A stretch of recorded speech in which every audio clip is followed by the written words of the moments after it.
With Destiny 2 coming to the end of its lifespan, I feel like I need to go back and continue looking at some of the art that was made during its birth. So last video we looked at Jamie Jones, who was one of the core artists of Destiny 1. Today I want to focus on one of his collaborators, someone that I mentioned in my previous video, Dorje Bellbrook. You've probably seen his work. Bellbrook created some of the most iconic images for Destiny and had a hand in designing some of the most memorable locations, characters, and story moments. So today we'll talk about some of his highlights from his work for Destiny 1, but pivot into focusing on a lot of the work that he did in creating Destiny 2. Before we start, leave a like and subscribe for more art and concept art content, but without further ado, let's get started. So if you remember from my last video, one of the images that we showed from Bellbrook's work is this painting titled Space Epic. This was one of the first images created for Destiny during a time when Destiny was sort of amorphous. The setting for Destiny was still fantasy, and the team was pivoting towards a more science fiction theme. There's a lot of 70s science fiction illustration reference and inspiration in this painting, and the visuals of that era became the base, the foundations for Bungie's idea of what science fiction meant to them. There's a very nostalgic mood to this painting. I mean, yes, it is an old painting, but compositionally and texturally, when I see these glowing clouds, right, catching all of this light from the distance and casting these dramatic shadows that form these wispy trails towards our camera, I really get a sense of the epic that Bellbrook and the team was trying to capture. Because in a painting like this, in a composition like this, the world really seems larger than life and so full of possibilities, right? In continuing with this science fiction theme that Bungie was experimenting with, Dorje Bellbrook was responsible for iterating and designing for the Traveler, which the Traveler was never intended to originally be in the game. It was really a product of visual exploration. As we mentioned in our previous video, Destiny started as the feeling of a fantastical, magical sanctuary.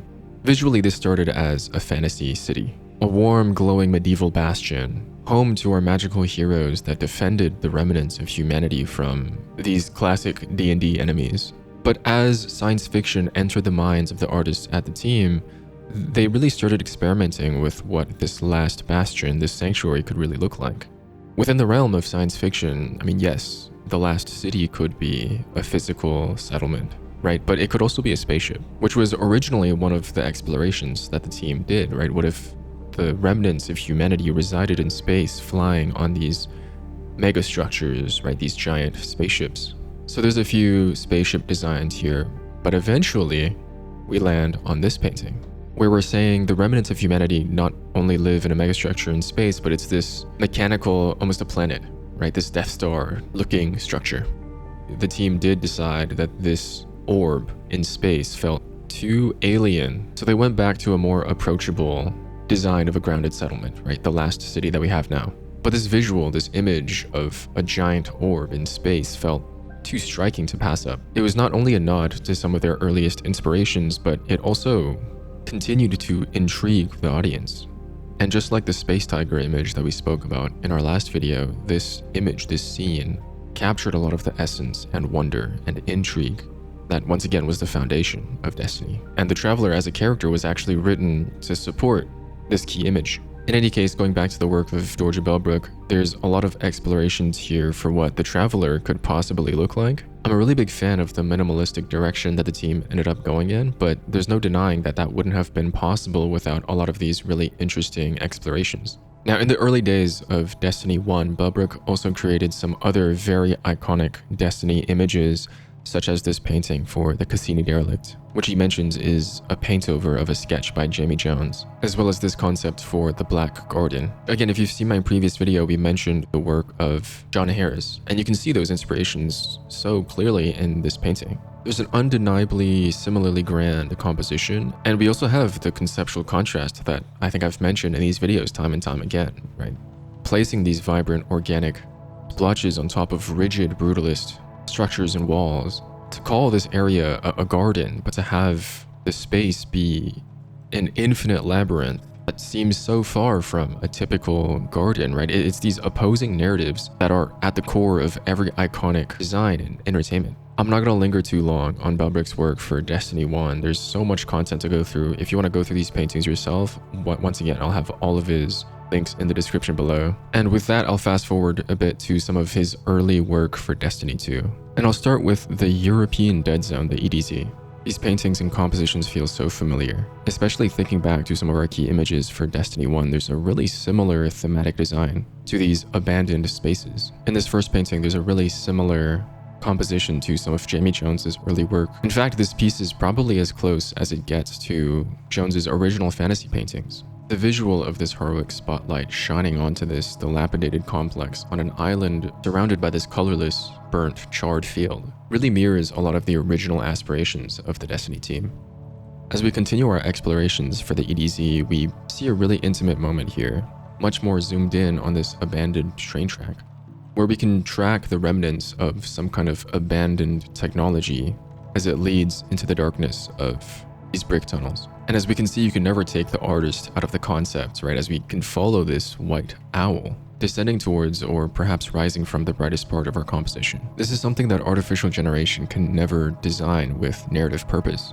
To understand that a piece and a composition all about decaying, abandoned technology and the ruined remnants of humanity is actually a scene that communicates the perseverance of life. I wonder what this owl meant to Bellbrook, whether it was a statement about the narrative, or if it was simply a shape that was needed to break up the geometric silhouette of the tunnel entrance. AI could never and will never understand the nuance between these choices, or even begin to explore with the idea of placing these spikes on the cylindrical surface close to our camera. And that's always been the best part of concept and studying concept. Not just to echo what exists and what is understood, but to push the boundaries of visual world building and creative communication. I'm getting distracted by my disdain for AI, but in any case, let's move on to some explorations here for the airport, a space that was originally intended to be part of the EDZ, but was later cut from the game.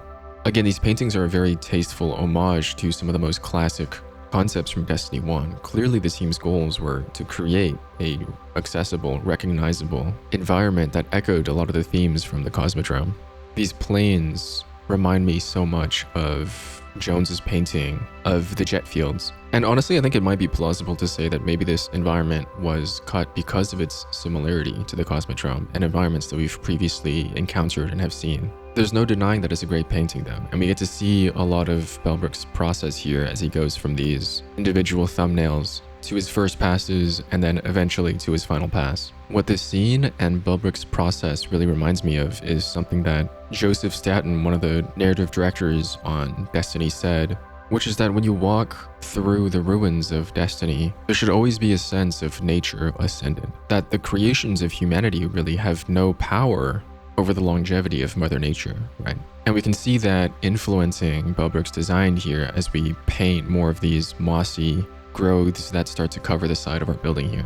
But of course, it's not just nature that humanity has to contend with. And one of the big design challenges that Bellbrook was tasked with for the EDZ are these Cabal structures. The military themes of Cabal design is so ever-present here in this giant brutalist structure. I love that the foreground trees tell us of the destructive presence of these Cabal, which I'm starting to recognize and appreciate that these foreground trees have been with us the entire way. From early Destiny to now, they've never left our side. The challenge with large, hard surface or mechanical designs is usually managing your focus and organizing detail. And in this painting, Bellbrook is directing our vision towards this complex mechanism. It looks like a lift or an elevator of some sort. Perhaps this would have been one of the ways the player could interact or enter this structure. I'm assuming in every one of these moments, there's a lot of thought going into how the player might have navigated that area. Speaking of the Cabal, I think the Red War era of Destiny 2 is perhaps the most divisive era in the history of Destiny. You can't deny though that we definitely got some very memorable moments, both narrative and visual, during this time. And one of those visual highlights for me is this scene of the Traveler being captured. I vividly remember the impact of that moment. The moment of this cage unraveling throughout the Traveler, which just felt so grand and impossible.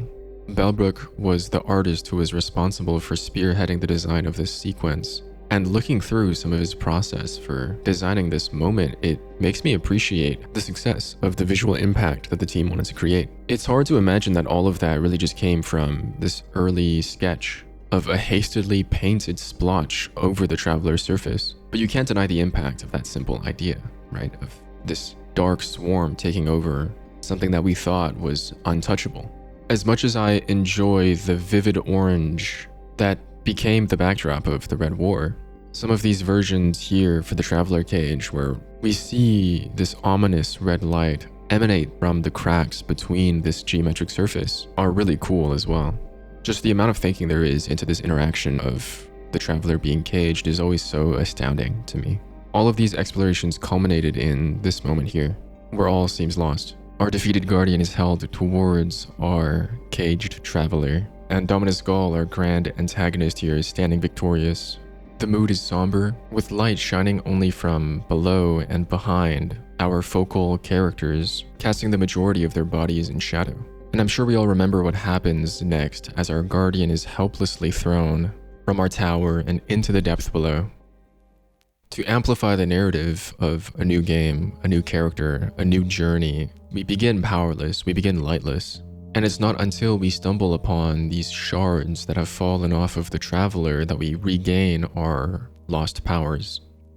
Now, these early passes at these shards of the Traveler stand out to me because they have a definitive hive look, which in fact I think is paying homage to some of their earliest inspirations. If we rewind back to even before 2010, when the team was still incubating and fleshing out the world of Project Tiger, which would go on to become Destiny, one of their earliest inspirations for the visual language of the world was classic surrealist paintings and illustrations. Specifically, the team named Beksinski and Peter Grick as some of their notable artistic influences, taking inspiration from a lot of this gothic, grand, textured architecture, as well as these towering monoliths. Beksinski's work became an accredited reference for some of the antagonistic forces in the Destiny world. And Peter Grick's work, specifically his surrealist architecture, would go on to be quoted as the direct inspiration for the planet Venus. I love how artful of a creation process these early days of Destiny really was. This purposeful search and exploration for successful visual intrigue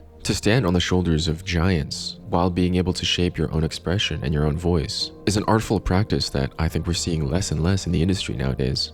In any case, as we go back to the Traveler's Shard, I hope you can see how these early inspirations are directly manifested in these first passes. Now, ultimately, a different visual direction was chosen for the Shard of the Traveler as well as its surrounding area, which I think makes sense if they wanted to carve out a different visual niche compared to other things that we've seen in the universe. In subsequent explorations, this area that housed the Shard of the Traveler eventually became the Dark Forest, and there's a lot of early paintings here for this area. There's so much variety and texture in these explorations, from the bulbous fungi in our foreground to some of the sharp growths in the interior of these decaying trees. There's a really interesting train of thought here which poses the question of what are the effects that this Shard of the Traveler has on its surrounding environment. In the post itself, Bellbrook says the idea was that the water was corrupted with energy from the Shard of the Traveler, causing trees to blister and bend away, which really makes me wonder about the Traveler's narrative dichotomy as a force of life but also causing so much visual decay and entropy. This language for the effects of the powers of the Traveler is so different compared to the beam of light that we saw in Lightfall, which, a shift in art direction throughout all of these years is to be expected, but I really do want to learn more about what the narrative implications are here for why this Shard of the Traveler has corrupted its surrounding environment. Now, I'll be honest, personally, I found our player characters' encounter and interaction with the Shard of the Traveler to be one of the weaker moments in the Red War narrative. In a scene all about our discovery of something that felt so unreachable and so impossible, I do wonder if there was a way to have amplified the intensity and importance of that moment, of that environment. Now, I do love the Dark Forest for staying true to some of Destiny's original classic D&D fantasy appeal. I mean, a Dark Forest, it doesn't get more fantasy than that. I do wish, however, it was simply more expansive in application. In any case, let's move on from the EDZ to another destination that Bellbrook had a hand in designing, which is Nessus. There's a confident simplicity in these early paintings for the Nessus destination, and this angular boxy look continued into the final pass of the game. These Nessus paintings remind me a lot of the Black Garden, which makes sense because these are both Vex-dominated spaces, and because of that, they share a similar visual contrast of these organic textures meeting this harsh mechanical surface. our nature ascendant narrative pillar is so ever present in these explorations, as well as we see these dominant clusters of plant life. And you definitely feel that dominance when you walk around Nessus, where it becomes impossible not to notice the overwhelming presence of the planet's natural ecosystem. Now, on the topic of Nessus, I do have to mention Sung Choi, who is another artist that continued these early concepts for Nessus. We saw a glimpse of Sung Choi's work in our Concord video, actually. This guy is one of those industry titan artists who will undoubtedly get their own video at some point in the future. And when it comes to the Nessus destination, the work of Sung Choi becomes one of the core factors in this planet's visual impact. The shift from our original orangish hues to this striking red becomes ever present, regardless of whether or not you're looking at these spaces from far away, or if you're taking an intimate walk through these alien forests. Going back to Bellbrook's work, you can really see how the final product of the planet Nessus is the culmination of these two artists' work, and through their designs and paintings became a lot of people's favorite destination, even to this day. Now, before we wrap up the video, I want to quickly go over some of the cut destinations from early Destiny 2. In Bellbrook's work, we see some exploration here from the early Red War days for Mars and Venus. And looking at the chronology of these art posts, it does seem like these destinations were originally expected to be released with the game. Now, I'll start with Mars because we eventually did get Mars as a DLC destination, but these early paintings for Mars feel so different from the Mars that we saw in Warmind. There's a focus here on introducing a lot of life and nature to this seemingly barren space. And our focus on life and nature continues onto our second painting here, where it's so abundant. And we've actually given up our classic orange Mars look for this greenish swamp. This is actually an amazing painting here, and you can tell Bellbrook had a lot of fun making it. There's a lot of clear attention to detail as our light and shadow relationships are organized in a way to manage our contrast, allowing the viewer to experience these stark shadows in our foreground that recede into an atmospheric haze as we pull further away from the camera.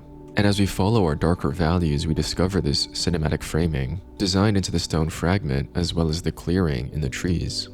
As our eyes settle on this clearing, we track these sharp, pointed leaves to our central character, whose silhouette is carved out of the shadow behind him. A seemingly simple composition with a framed central character, but on top of that, as your eyes explore the canvas, you begin to notice just how many little elements there are that direct our vision and point us towards our focal area. And that's not even to mention the subtle, limited palette of our split complementary color relationships. And when you start to notice these things, I mean, that's when it really becomes clear that visual storytelling and entertainment art, for lack of a better word, at its highest level is so far beyond what goes viral on social media. It's purposeful decision-making and clear communication. It's knowing how to answer just the right amount of questions to be able to invite more. I should have saved that for the end, but we still have a few more paintings to go through. So let's quickly move on to our other unused destination, Venus. Now, we never got to see these concepts actualized, but these early paintings, these thumbnails for the Venus destination are some of my favorite paintings in the entire set. There's so many questions that I have for this space, and especially when I see this giant ethereal creature in the skybox. I wonder if that was an idea that they were going to play with, that there would have been some kind of wispy, distant being in the sky. And I so wish we got to experience that moment, because I remember exactly how it felt when I encountered the Leviathan worm on Titan for the first time. The horror I felt, but also the magic and the wonder. All of our explorations here focus a lot on the landmass and not so much on the architecture. And that environmental exploration continues into our final painting here. Another absolute masterpiece from Bellbrook. We're seeing once again this tasteful restraint in his limited color palette, where we see a lot of these burnt umber and chromatic black hues. And the entire role of this hazy green is to amplify the intensity of this vibrant, gorgeous red lake. You can see how much fun Bellbrook is having in the play of texture that is taking place in our foreground, intricately painting out this hairy, trailing moss. And these clumps feature and house so much subtle hue shift that you just can't help but find so much beauty in something that is conceptually grotesque. As we track these trailing streaks of red liquid, we are led to our focal structure, this tower that's been constructed in our red water. I so wish we could have gotten to walk through this space, or even have ridden on this levitating boat across this red river. And with this amazing painting I'll wrap up today's video. Again, this is nowhere near all of Bellbrook's work. In fact, I was originally going to additionally cover in this video Bellbrook's work for the Leviathan raid, his Curse of Osiris paintings, his role in designing the most beautiful landscapes in the Forsaken era, as well as environments that we've gotten to see and some that we haven't gotten to see within the Beyond Light, Lightfall, and Renegades expansions. But I wholeheartedly believe that that should be a separate video, so keep an eye out for that part 2 on Dorje Bellbrook's work, hopefully coming soon. I hope you guys enjoyed this journey into a lot of these masterpieces that serve as a masterclass on visual storytelling. There's a lot more Destiny and Marathon videos to come, as well as other games that have phenomenal art and art direction. Once again, all of Dorje Bellbrook's links will be in the description below. Leave a like and comment what your favorite piece of the series was. Thank you all for watching to the end, and I will see you in the next one.